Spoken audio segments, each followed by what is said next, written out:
To be completely honest, for the Toronto Raptors, our offseason started off the last 15 games of the NBA season. We started tanking and we beat the odds. We went from the seventh pick to the fourth pick and we drafted Scotty Barnes. And we have yet to see how that pick materializes. But Scotty Barnes has looked good in the Summer League, averaging 16, 40% from the field, 27% from three. We always knew he couldn't shoot. He's been rebounding, assisting, stealing. He's been doing a little bit of everything.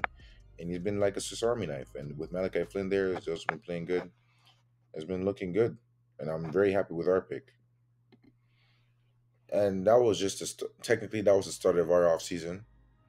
We re-signed Gary Chen Jr. for 3 years, 54 million.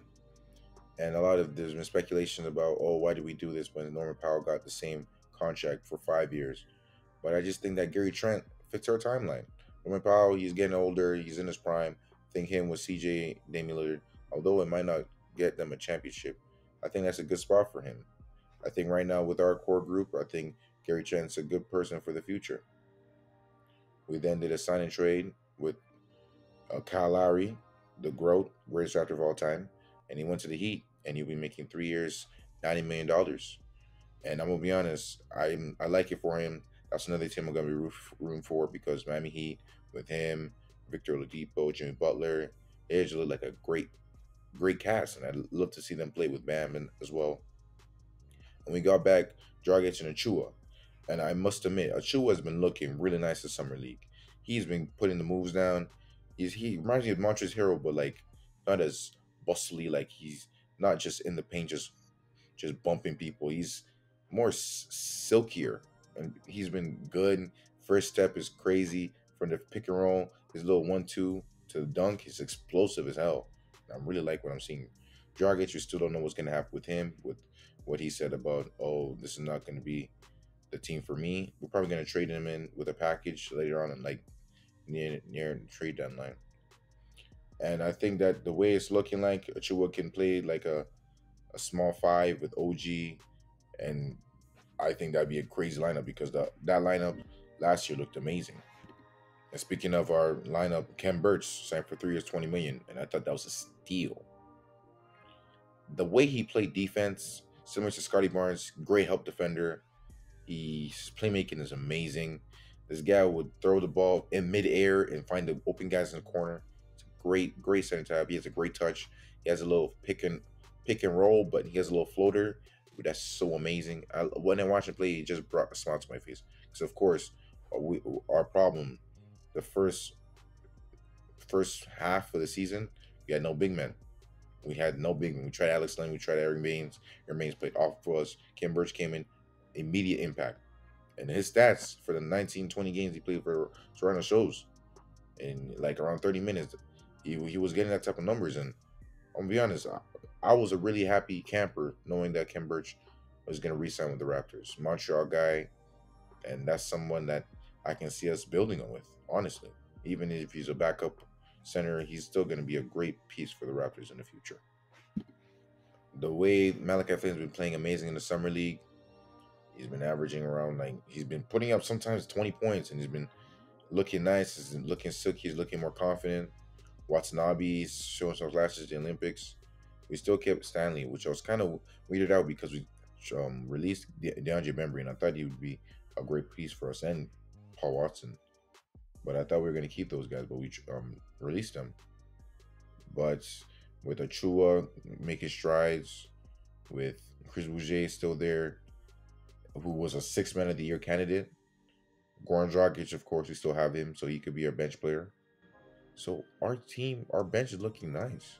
Our bench is looking really nice. Our bench last year was shaky until the end. That's when Watanabe got comfortable. That's when he had some games like Paul Watson would go crazy. And knowing that now that Chris Boucher is going to still be there, going to be our backup, and Precious Achua has been looking good as well. Our bench is looking good. Our bench is looking really good. Standable still there. Our bench is looking really good. And of course, Scotty Barnes is still there. So I don't know how it's going to work because Siakam, we know that he's still has a shoulder surgery. We don't know when he's going to come in. So Scotty Barnes might even start for us. He might start for us. And I don't know how I feel about that. Because our starting lineup will probably look like Fred, Gary Trent, OG, Siakam, and Ken Birch. But because Siakam is going through his surgery, he's gonna miss some time. I don't know what's gonna look like for us. And overall, this offseason was good. As a Raptors fan, you can't be sad about it. You're gonna be happy because we focused on the things we needed to do. We dealt with our big man situation. We re-signed Ken Birch. We got Chris Achua. We saw Freddie Gillespie, who showed some signs last year. Summer League, he has been looking nice, fumbling the ball countless times.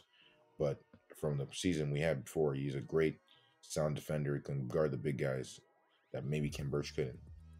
And we fixed up our rotation because we re-signed Gary Trent, who's probably going to be our starting shooting guard since Kyle Lowry got traded. And with that, we've had a solid backup point guard with Gordon Dragic and Malachi Flynn. We have Scotty. We have Chris Boucher. We just has a great team, and of course the expectation is lower, for sure. When you lose a Kawhi Leonard after a championship run, and we have our All Star player still recovering from a surgery, it's tough and it's unfortunate because Siakam hasn't had a full offseason to really improve on his game for the past 2 3 years. And Siakam hasn't been playing the NBA, like he hasn't been playing basketball long enough to be able to just come in and just work out for a couple weeks and get his bearings. He needs a full off season, and unfortunately, he hasn't got that from the bubble. It was a big gap when he couldn't even play basketball. After last year, on the bubble like lasted a little bit longer, so he hasn't really had it. He hasn't really had that big of a season. That's unfortunate. If I was to rate the Raptors acquisitions overall, I give it a B, B plus, because we still don't know our I think our expectations are probably playoffs, seventh, eighth seed, or at least being a play-in. And I honestly believe that with the way that the East has been, we're getting different guys. Chicago's good, New York Knicks is good, Atlanta's still there, Milwaukee's still there, Brooklyn's still there, Charlotte Hornets got a little bit better, Celtics are still there, Philadelphia's there, Miami, of course. So there's a lot of good teams, and I see us fighting for a playoff position. Of course, I don't see us going far this year because of we don't know what our development is looking like, especially when we have still a lot of young guys playing bigger minutes and bigger roles. But I see us fighting for a playoff spot. Unfortunately, probably losing to the Nets or the Bucks.